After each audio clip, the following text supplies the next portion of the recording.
వృశ్చిక రాశి వారికి ఈ వారం చాలా వరకు అనుకూలంగా ఉంది. అయితే సంతానపరమైన ఇబ్బందులు కొన్ని ఉంటాయి. సంతాన విద్యా విషయాలు, ఉద్యోగ విషయంలో కొంత స్తబ్దత అనేది ఏర్పడుతుంది. వారి కోసం ఎక్కువగా ఆలోచన చేస్తారు. అయితే మీ వారి కోసం మీ తీసుకున్న ఏ నిర్ణయాలైనా సరే లాభసాటిగా ఉంటుంది.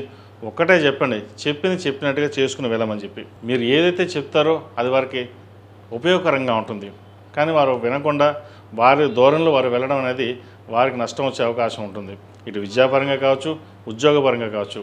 మీరు ఏదైతే ఒక స్థిరమైన నిర్ణయం తీసుకుంటారో అది లాభదాయకంగా ఉంటుంది. అదేవిధంగా ఖర్చును అదుపులో ఉంచుకోవాలి. ₹1కి ₹30 ఖర్చు ఉండే అవకాశం గోచరిస్తుంది. దూర ప్రాంత ప్రయాణాలు చేయవలసి ఉంటుంది. అదేవిధంగా శుభకార్యాలకి ఎక్కువగా ఖర్చు చేయవలసి ఉంటుంది. అనుకోని ఖర్చులు ఎక్కువగా ఉంటుంది. రూపాయికి రావడం కోసం ఇంకో ₹2 అప్పు చేయడం, ధనం రావడం కోసం చేసే ప్రయత్నాలు ఏవైతే ఉన్నాయో అవి కాస్త ఇబ్బందికరమైన వాతావరణం ఉంటుంది. బంధువర్గంలోనూ మిత్రవర్గంలోనూ కాస్త ఇబ్బందికరమైన వాతావరణం, వ్యాపారపరంగా కొంత ఇబ్బందులు కావచ్చు, భాగస్వాములతోటి ఇబ్బందికరమైన వాతావరణం ఉండే అవకాశం గోచరిస్తుంది. మీరు తీసుకునే నిర్ణయాలు అందరికీ ఆమోదదాయకంగా ఉండదు. కొన్ని సొంత నిర్ణయాలు తీసుకోవడం వల్ల కూడా నష్టపోయే అవకాశం గోచరిస్తుంది. సంతానపరంగా మీరు చెప్పే నిర్ణయాలు ఏవైతే ఉన్నాయో ఉపయుక్తంగా బాగుంటుంది.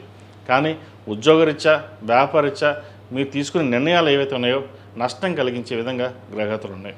వాటి విషయంలో జాగ్రత్త వహించండి. ఈ రాశిలో జన్మించిన స్త్రీలకు చాలా వరకు అనుకూలంగా అని చెప్పచ్చు.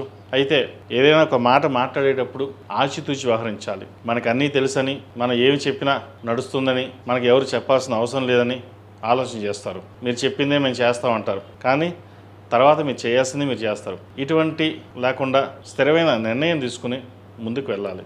లేకపోతే భవిష్యత్తులో ఇబ్బంది పడే అవకాశం గోచరిస్తుంది. ద్వితీయ పంచమాధిపతి అయిన గురువు భాగ్యస్థానంలో ఉన్నారు. కొంతవరకు అనుకూలంగా ఉంది. దశమ స్థానంలో రవి ఉన్నారు. భాగ్య అష్టమాధిపతి, లాభాధిపతి అయిన బుధుడు కూడా దశమ స్థానంలో ఉన్నారు. ప్రభుత్వ పరంగా కొన్ని చిక్కులు ఉండే అవకాశం గోచరిస్తుంది. ప్రభుత్వం సంబంధించిన విషయ వ్యవహారాలు కావచ్చు, డాక్యుమెంట్స్ కావచ్చు, ప్రభుత్వ రంగంలో ఉన్నవారికి, రాజకీయ రంగంలో ఉన్నవారికి కాస్త ఇబ్బందికరమైన వాతావరణం ఉంటుంది.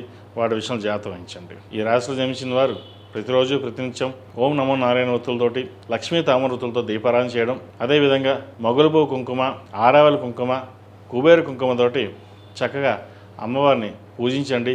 మంచి ఫలితాలు సంప్రాప్తిస్తాయి. ఈ రాశిలో జన్మించిన వారికి కలిసి వచ్చే సంఖ్య 7, కలిసి వచ్చే రంగు బ్లూ.